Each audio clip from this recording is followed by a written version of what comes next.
everybody. Welcome to the Black Diamond Call for Monday, the 28th of August, 2017. Almost done with August. Coming up on September. High season for all things in the home business world, September.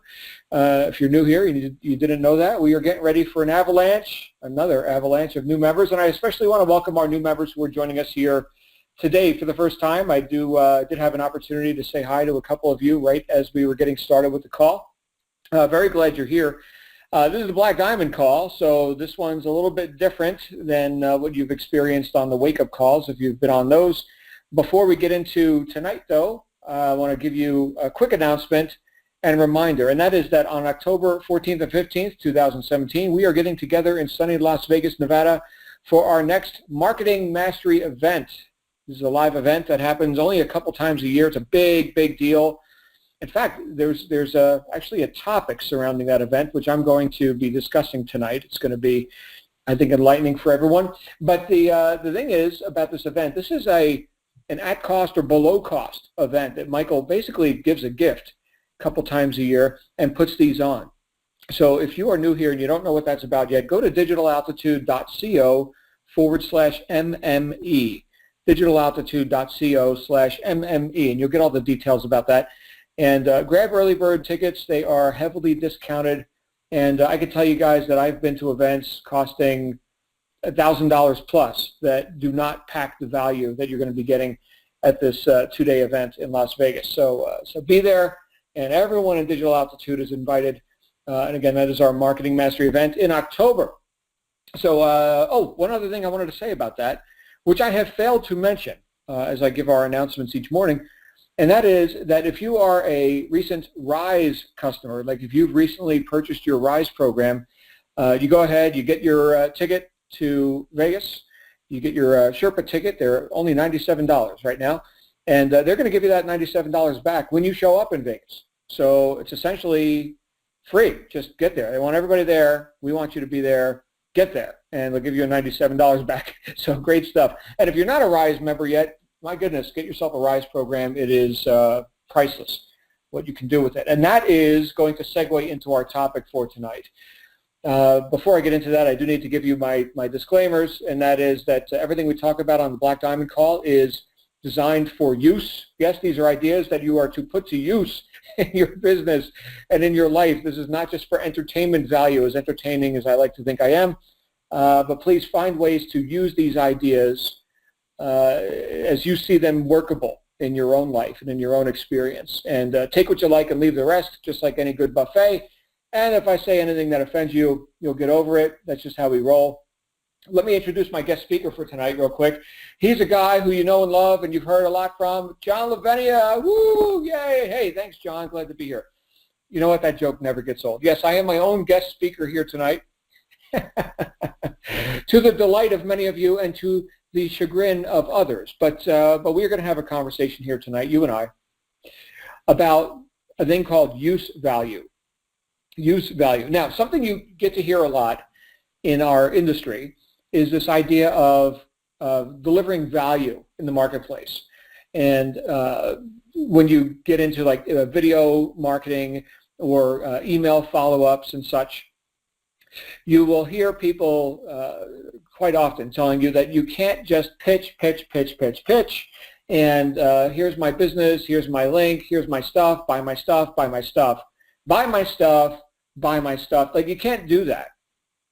You'll just have a bunch of unsubscribers and people who know that anytime they see your name in their email that you're going to be pitching stuff. And so the ratio that I have most commonly heard, and people have differing opinions about this, but the most common ratio I hear is 80-20, 80% value, 20% pitch.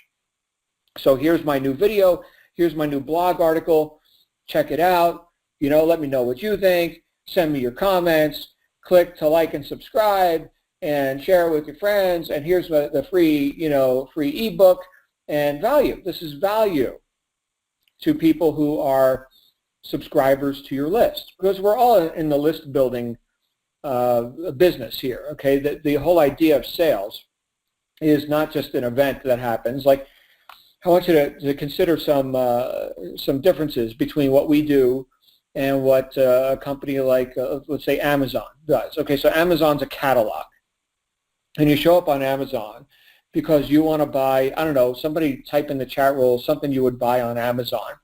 Let's say, I don't know, do you buy toilet paper? Probably not. Let's see, what do you buy on Amazon? Some trinket, a book. Okay, so Lila's saying a book. Yes, of course, books. A car, Donna, books, right? Amazon started as a book retailer. I forgot all about that. Yeah, they do still sell books, in fact. But so I'm going to go on Amazon. I'm going to buy a book.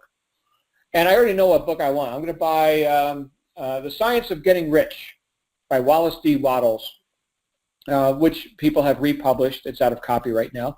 But you can go ahead. Lila's saying integrity is everything. Yes, you can go buy that book. That's a great book. Integrity is everything. Profound book. But so I'm going to go and buy The Science of Getting Rich, and I know what I want, and I'm going to go on Amazon, and I'm going to click the thing, and I'm going to put it in my cart, and I'm going to check out, and that's it.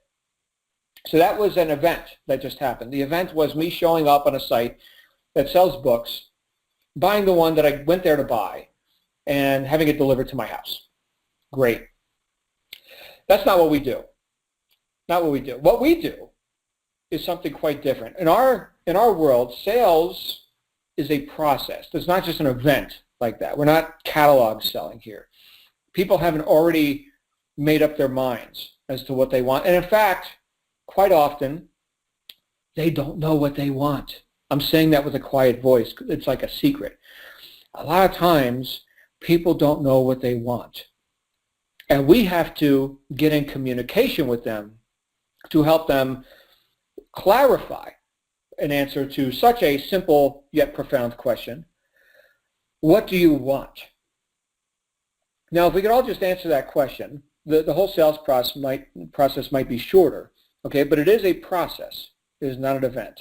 And typically, when we're talking about somebody changing their life, like doing something profound, like joining a business, perhaps investing time and money, perhaps investing an unreasonable amount of time and money, because after all, 100% of their time, their effort, their money is going into just survival right now, right? They're paying the bills, and they're hopefully paying the bills, and they're getting by, and they're answering to their boss, and they're showing up for work, and they may have to work late, and they got the kids, and they got this, and they got that, and it's such an unreasonable request for someone to do something that will actually require them to get even more out of balance in their life. Now, if they don't have a solid reason to do that, if they don't know what they want, or they have not raised their necessity level to the point where doing something uncomfortable is going to be, in order, okay? Like they wouldn't quite consider that if they were comfortable. But if they haven't raised their necessity level yet to the point where they know something's got to change, then it's going to be next to impossible to make that sale, okay, to have that enrollment, to cause that conversion from lead to customer or to affiliate to team member, pick whatever label you like. So you see the difference here. I can go to Amazon, I can buy a book. It takes me a few seconds. But doing something like this, potentially changing my life, and certainly just with the exploratory process for any thinking person, they're going to do their due diligence, they're going to do some research, they're going to probably have some questions, they're going to watch multiple videos, they're going to get in communication with the marketer. In our case, we have coaches, we have people who are involved and who are assets to the potential transaction. So you see the difference here. The transaction doesn't just happen because somebody showed up. The transaction is the final step. Well, actually, I shouldn't say the final step because there's additional things that happen after a transaction. But in terms of someone converting from a lead into a member, that would be the final step on that part of the tour, okay, that conversion. That happens down the road. So where am I going with this? Where I'm going with this is that we have to increase awareness of the value of our offer if we expect to convert leads into sales. Now, the most common question in the home business world is, how do I get leads? Anyone who's been around for a while, you've heard that question 10,000 times. Of course, that's because most people in the home business world are not in digital altitude. They could desperately use it because they don't even know what marketing is. They don't know how to get leads. They know how to make a list of 100 people, call their friends, family, and neighbors, cross their fingers, hope they show up for the milk and cookie party so they can sell them their skin cream and vitamins and jungle juice, and our juice is better than their juice, and on it goes, but they don't know anything about marketing. So here we don't have that problem, right? I mean, just go through a few of the training steps. Once you've been through your Aspire steps, of course, you're working with a coach, you're brand new here, stay the course, do what your coach shows you to do. That's all great. You got to understand some basics and some, business structure kind of considerations before you get into the front end of the business, which is the marketing, the advertising, the promotions. That's all great. And that will be there for you. It's a vast topic. It's one that I've been studying for some decades, and I've not arrived. I'm still learning, especially with the internet. My goodness, things change every week. But you've got a potential transaction that you're putting forth into the marketplace, and you're going to be offering this value. Now, the value that's in the offer includes several key components. Certainly, the product, right? There's a product line. In our case, we've got an educational curriculum. Fantastic. That's very relevant, by the way. I'm going to be touching on that more here later in our talk tonight, or at least I think I will. I have no idea what's going to come out of my mouth until I hear it. But so I'm very excited to hear where I go with this. But so we've got a product, right? We also have, we have a company, right? And that company has a mission. It has a founder. It has various people behind the scenes making this whole thing work. It has a purpose, right? That's all part of the offer. We have a business model, a compensation plan, accounting and such that's done that pays people commissions, rather robust commissions, in fact. So that's nice, right? But what else is in this offer? You're a part of this offer. Now check it out, everybody. If you were not needed or important, there would be no opportunity here for you. Digital Altitude would put its stuff on Amazon, and people would go, because I want to go buy an Ascend conference ticket. Let me go buy a ticket on the catalog website. Okay, and that's, I don't need to talk to anybody. This is an event. Not only is Ascend or Peak or Apex an event, literally an event that you go to, but that purchase would be at that point reduced to nothing more than an event. Like when I went to Amazon and bought the book, that was an event that happened. It took 48 seconds. Okay. But no, we have a process, and you're a big part of that process. Now, some people don't like hearing that because some people, they just want to automate themselves right out of their own business. Push button marketing, instant, easy microwave results. Click the easy button, sit your ass on the couch, eat carbohydrates, be a slob, and get rich. Unfortunately, that's a real easy sell. Unfortunately, there are a lot of, I mentioned earlier, thinking people. Well, there's a lot of not thinking people in the world. Beware, my friends, beware of these romantic, promises of instant riches. It's, just be careful with that. So, so knowing that success requires, actual effort and doing this, so we're going to do something. Now, here's the big question. Are you showing up as valuable in the marketplace? Are you? I mean, we know that throughout the history of our industry, and of course with the benefits people get from our products, and certainly from the track record of the company and Michael, the founder, and the various people on staff, including the incredibly awesome John Lavinia, we know that there is a lot of assets, human assets and logistical assets behind the scenes. But what about you? You are on the front line. Yes, you, my friend, you are the first point of contact. And if you were not needed and useful and important, there would be no opportunity here for you. So what is your role? How are you occurring in the marketplace? And can you speak value to the marketplace that will raise the eyebrows and open the ears of those who don't yet even know what they want? You see, all they know is that their current situation is less than optimal. That's it. That's all they know. Do they know that there's a solution? You see, when I went to Amazon and bought the book, my idea was that I heard this is a great book, and I'm going to go buy the book so I can read the book. Okay, but here we also have to be able to deliver some idea that whatever this problem is that someone's looking to solve, like when I went and bought the book, my problem was ignorance. I know not of the benefits that will be mine once I have workable understanding of the content of that book. So I'm going to go exchange. I'm going to exchange some money to get this knowledge because I already have an idea that that will be an answer for what I'm seeking in my life. Well, a lot of times people don't know. They don't know what the answer is to their situation. You know, they did that other BizOp thing, you know, and they sold the jungle juice, or they tried to anyway. They got cases full of it in their garage right now, and they don't know what to do with it. Apparently nobody wanted to buy this thing. Nobody wanted to buy the jungle juice. That's weird. They couldn't convert any sales. I thought all they had to do was sign up for this thing and, you know, buy the jungle juice, and then other people, you know, 2 get 2 or 5 get 5 or however, you know, however that goes. And which, by the way, I've never seen happen on planet Earth. Maybe on other planets that works out. I don't know. It's just, as far as us Earthlings, I've never seen geometric progression work like that. Because people are different, right? We're dealing with many variables in the marketplace. And you're one of those variables. How do you show up in the marketplace? As someone of value? And are you able to communicate that your offer is one of value? Are you able to communicate that?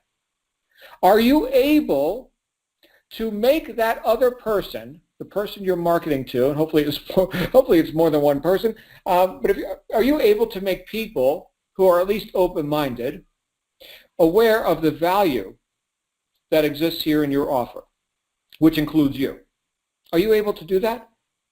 Are you able to help them know that? Well, there's another person who needs to know that besides them, and you could probably guess who this is.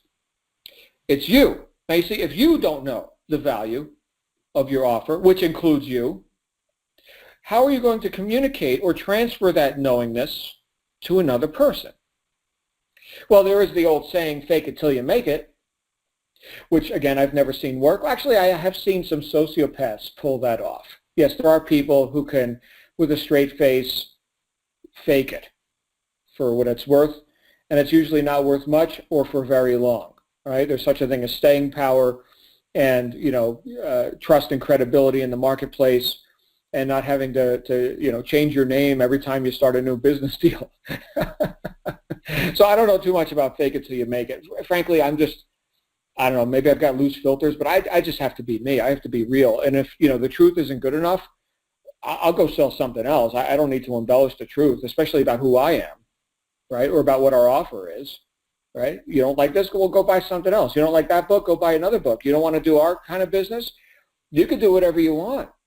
You see, there's a bit of an era of non-attachment. How did I get to that place of non-attachment? How did I get there? I got there because I got complete with the idea of who I was and what value I was offering. In other words, I was no longer introverting about it. I was no longer looking at me and my offer. I don't know, is this good? Should I do this? Should other people do it? I don't know. You know, all these questions, am I doing it right? This is all introverting questions. This is all where someone is looking at themselves because they are not yet sold themselves. So therefore, the first person we have to sell our offer to is us. And if we don't make that sale, you're going to have a really hard time selling anybody else. Now, if you do make that sale, oh my goodness, it's a walk in the park. Walk in the park. You know, people say, John, how did you become a top earner, a multi-million-dollar producer, and senior coach in digital altitude, and author and speaker, and you run your own companies? How did all that happen? I'll tell you how that happened. How that happened was studying the psychology of success and sales and marketing and interpersonal relations and communications. There's actual formulas for communication. I'm not talking about getting deep into the woods of neurolinguistic programming and now you got to match and mirror, you got to watch your voice inflections, but I'm talking about the transfer of enthusiasm. I'm talking about being authentically interested in delivering benefits into the marketplace because you know what those benefits are, and your marketplace, your customer, your ideal prospect or audience does not yet know, and it's your job to transfer some of that knowingness. But you cannot give what you have not got. If you don't know, they can't know. They have no shot. And I have found when dealing with something of significance like a business, like what we've got here, which can change somebody's life, I have found that authenticity is the greatest thing of all. Take some authenticity, sprinkle that with social proof, and my goodness, this is a walk in the park. Yes, conversion. So once we've gotten past the question of how do I get leads, which everyone here easily can get past, then the question is how do I convert leads into sales, into members, into customers, into participants? Comes down to you, and it comes down to the way you communicate value, not only to people who are in the broad public, who you're looking to induce an opt-in, right, on your lead capture page, so now they can be a lead, but it also is about communicating value to people who have now subscribed to your list and who are wondering, who can I trust, right? That's the biggest question for people on the web. Who can I trust? I don't know. Is this a scam? Are you a scammer? Are you a fraudster, a huckster or something? Fill in the labels with whatever you like. But that's the biggest question on people's minds. Who can I trust? You see how important you are in this transaction, or this potential transaction? Very important. So you have to know the value that you can deliver in the marketplace, otherwise nobody else can know it. Here's where I'm going with this. Okay, now, I mentioned the book earlier. I went to Amazon and I bought this book, and this book is called The Science of Getting Rich by Wallace D. Wattles, written in 1910, and it's a classic. How many of you have ever read this book? You can type it in the chat roll. By the way, it's Lila's read it, a few other people I'm sure. This book is out of copyright, so I suppose you could just download a free copy, or if I'm your coach, I could send you a free copy on Skype. But it's long out of copyright. Copyrights last 70 years. This book's older than that. And the book is called The Science of Getting Rich by Wallace D. Wattles. If somebody can type that in the chat roll for Akash. Anyway, one of the chapters in this book is called How Riches Come to You. Would anybody like to know how riches come to you? Yes, you would like to know. Okay, great. So we are going to read an excerpt from this book. Yes, a reading from the book by Wallace D. Wattles, The Science of Getting Rich. And I'm going to put your attention on one specific thing that we're going to be talking about here called use value. Use value. It says here, when I say that you do not have to drive sharp bargains, I do not mean that you do not have to drive any bargains at all, or that you are above the necessity for having any dealings with your fellow men. I mean that you will not need to deal with him unfairly.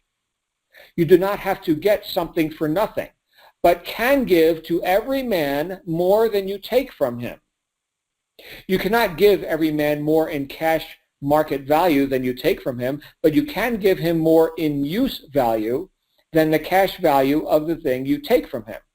The paper, ink, and other material in this book may not be worth the money you paid for it, but if the ideas suggested by it bring you thousands of dollars, you have not been wronged by those who sold it to you. They have given you a great use value for a small cash value. Now keep in mind, everybody, this book's really old. It's still considered a modern classic, right? It's not like thousands of years old like ancient scripture or something, but still, money has inflated quite a bit since then. So, so when he says thousands, consider millions. And when he says, a few dollars, consider thousands of dollars. Okay, so just adjust accordingly. I will continue.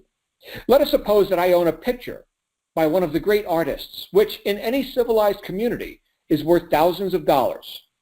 I take it to Baffin Bay and by salesmanship induce an Eskimo to give a bundle of furs worth $500 for it. I have really wronged him, for he has no use for the picture. It has no use value to him. It will not add to his life. But suppose I give him a gun worth $50 for his furs. Then he has made a good bargain. He has use for the gun. It will get him many more furs and much food. It will add to his life in every way. It will make him rich. See that? So what are we talking about here? We're talking about use value. We're talking about subjective value. What is it worth to who? And this is something I cover with my students here in DA quite often, is the idea of subjective value. In a lot of cases, people are attempting to do business with some sort of a physical product, like a book, like a bottle of vitamins, jungle juice, all the stuff we've been talking about, skin cream, soap, whatever. Nothing wrong with those products. They're useful. I buy them. I eat the vitamins, man. I drink the juice. I think it's great, right? I got lots of friends in home-based business. I say yes to everybody. Oh, you got the juice? Sell me some juice, man. I want the juice. I'm not going to do business. I'm not looking to sell the juice. I'll buy the juice, though. Yum, yum, yum, right? I'm into health and all that. But here's something that is easily commoditized. You see the value of something like a bottle of vitamins, let's say. Well, what's that worth? Well, I can go to the store and I can buy vitamins and spend $50 for a month's supply, maybe for some magical vitamins, $70, whatever. Are your vitamins worth more? Maybe a little bit more, I don't know, but you see, they're already commoditized. In my mind, I think vitamins are worth $50.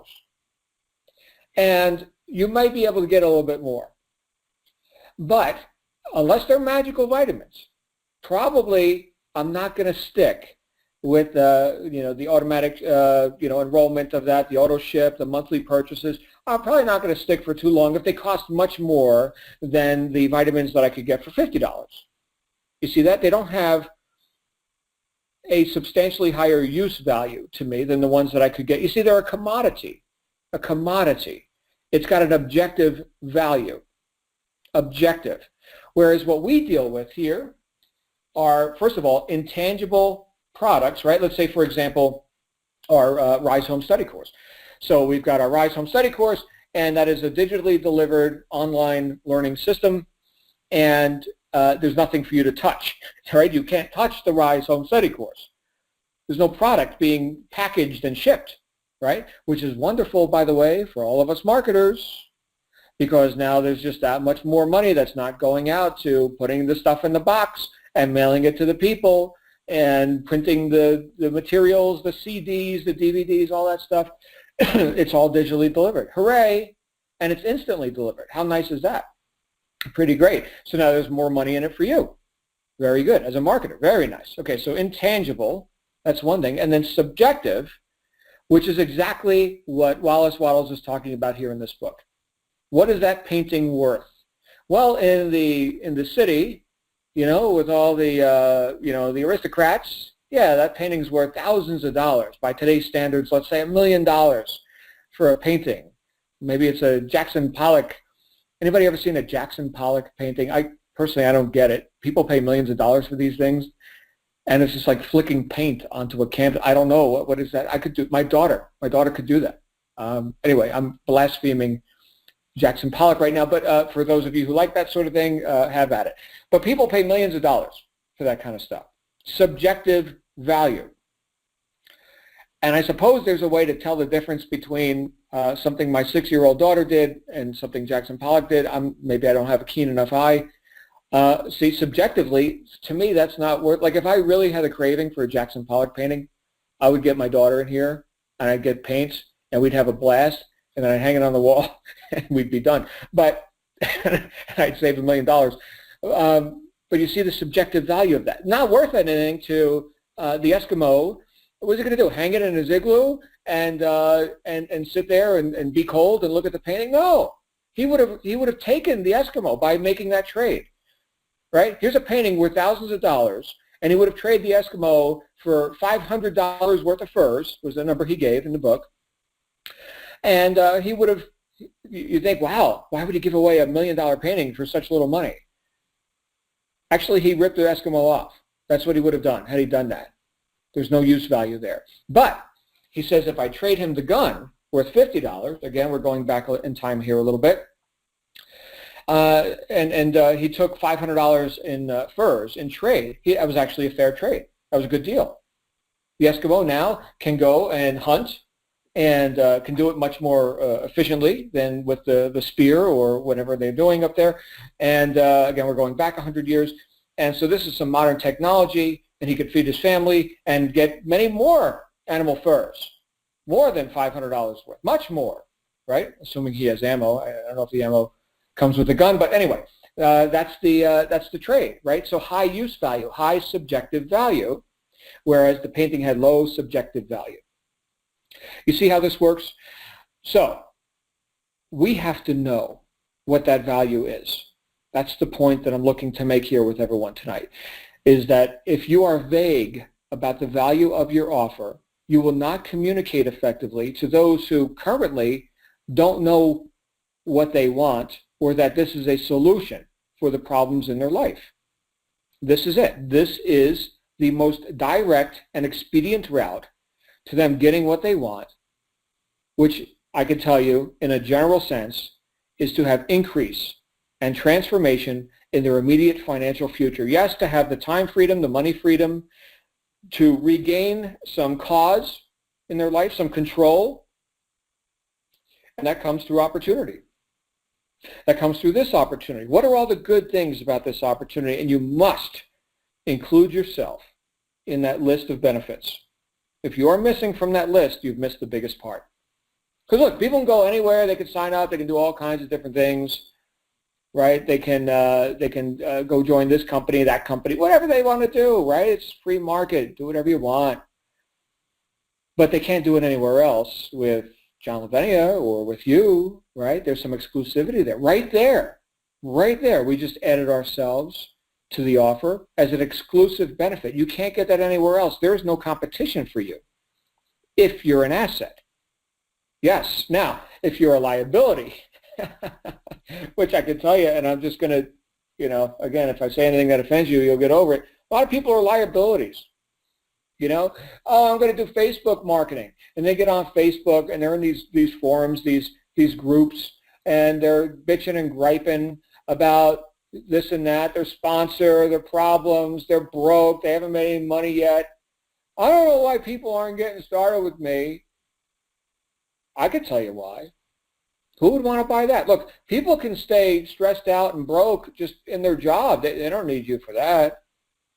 And look, your attitude, which is the culmination of your thoughts, your feelings, and your actions, okay, that's what your attitude is. So let's make sure we understand what that is. But your attitude speaks more loudly than the words you may use. And that's why at another point in this book, Wallace Wattles talks about the idea that two people engaged in the same business can have completely different results. One gets rich, the other remains poor. And he says the one that gets rich does things in this certain way. And to do things in the certain way, you must think in the certain way. Read this book. If you haven't read this, read this book. He says the certain way like 35 times throughout the book. A certain way. Consider what that certain way is. It's the certain way, by the way. It's not a certain way. It's the certain way. So read the book and ponder that bit of philosophy and see what you come up with. I've pondered it quite a bit. And so certainly, there's that word again, certain. Certainly, you can be an asset or a liability to the potential transaction.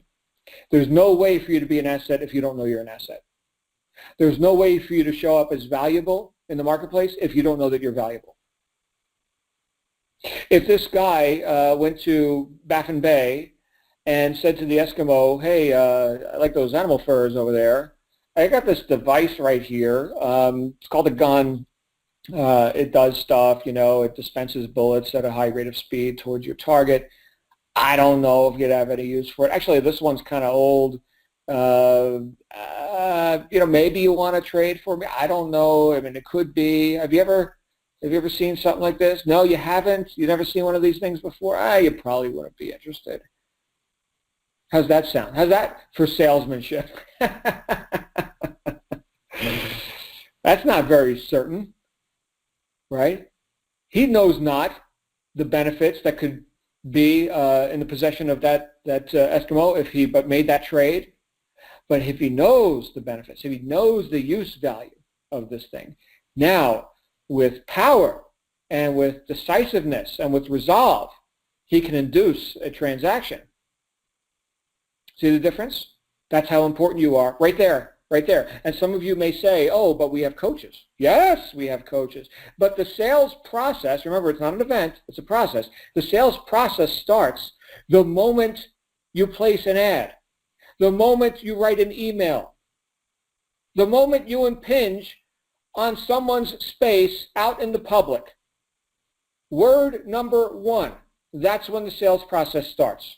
Before they click, that's when the sales process starts. Are you part of that? Are you part of that process? Yes, irrevocably, you are part of that process. Look, I won't write an email if I'm having a bad day. I won't create an advertisement. I won't get in communication with people if I'm having a bad day. I got to get my mind straight first. Okay, and certainly, with my coaching duties here that I do in addition to running these calls and running my own companies, sometimes it's I'm up in the morning, and before I've even had a chance to do any exercise or anything, I get a glass of water, and I'm immediately on the phone with people, like on the other side of the world, where it's getting late in the day for them, and it's like crack of dawn over here. And you know what? I want to meet with people. I want to get right to it. Well, before I get right to it, I get my head straight, right? Before I get to it, I remind myself of who I am and what I'm able to deliver in the marketplace, which includes these people I'm about to talk to. And I damn well better show up as an asset to them. That is my responsibility, to show up as an asset, to be a person of value, to leave them more enriched and with an impression of increase, which is another thing that Waddles talks about in this book, the impression of increase, to leave people with an impression of increase every time they cross my path. Is that easy? Well, I can tell you it's not arduous. I've been had times in my life, like some of you who know my story. I was a troubled youth, right? There was a time where I was one of the most miserable people on the planet. I'm not anymore, right? So, but does that mean that every day is a bowl of cherries or something? No, we got problems.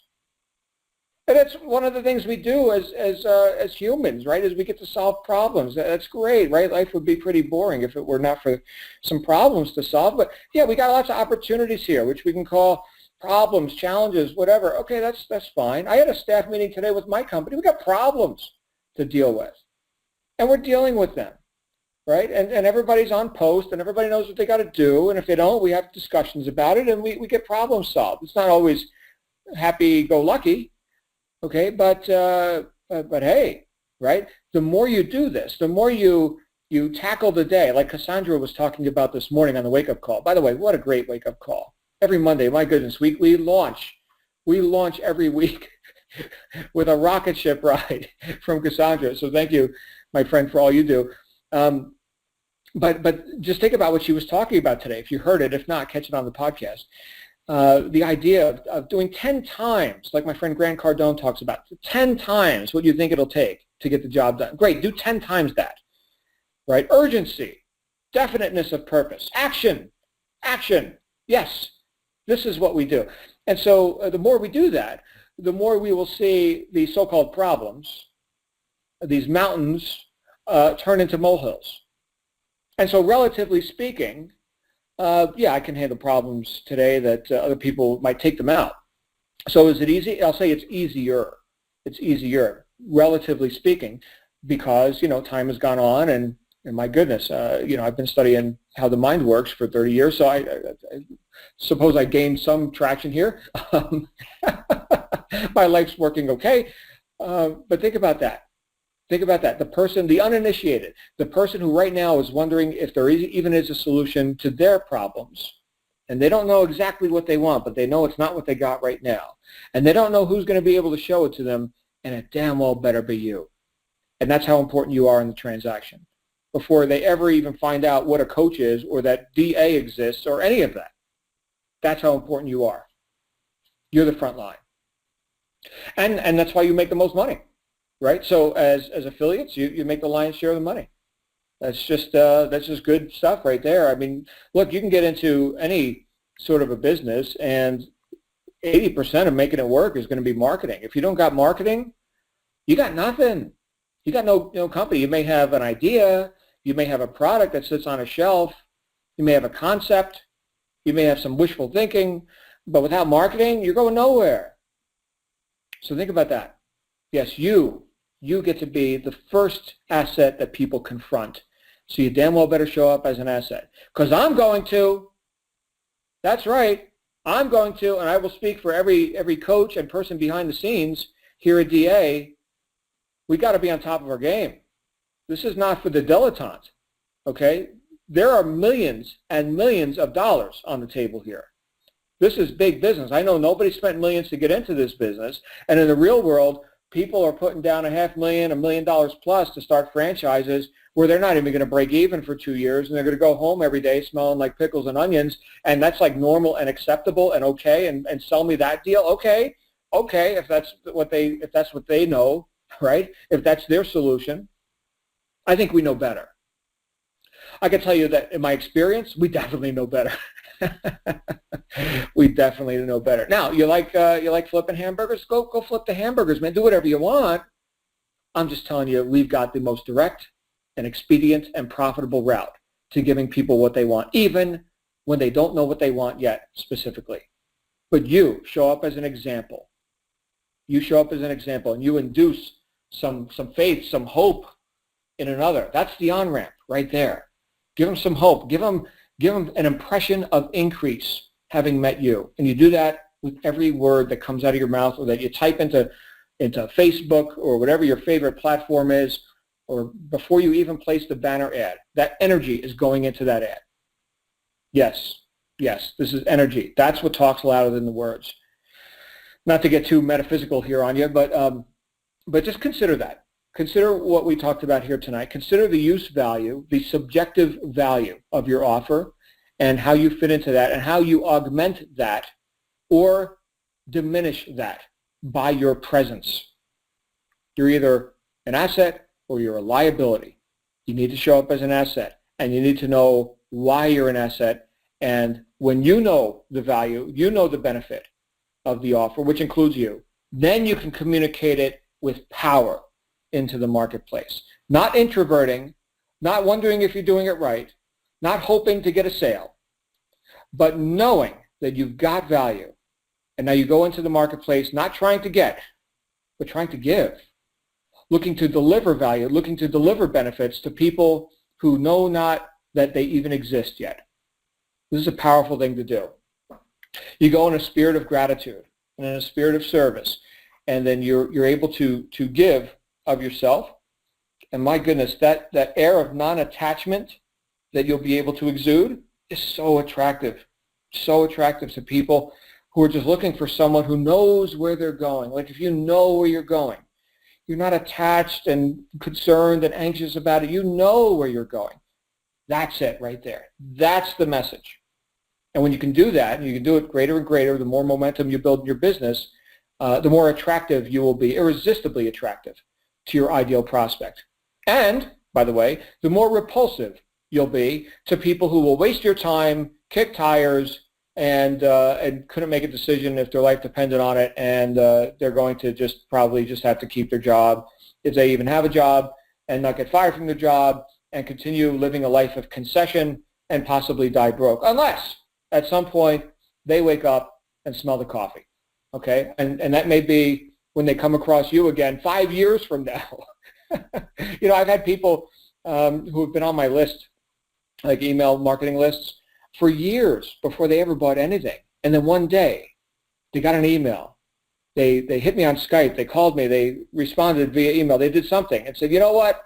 I've been getting your emails for 2 years, and I thought you were a rotten bastard. But I'll tell you what, man, if this is real, you got to sign me up because my boss, my job, my problems, my pay, my whatever, right? Insert circumstances here. And now they were ready. Well, I was ready the whole time. But now they're ready, right? Had I not shown up as a beneficial source of information to them, then you know, we probably would have never had that conversation. And of course, in our business here with DA, we've got some rather robust profitability. You know, when people do decide, now it's time for me to take some action. Now it's time for me to get serious about this. Pretty robust. Very nice. Very nice. Well done, everyone. Well done.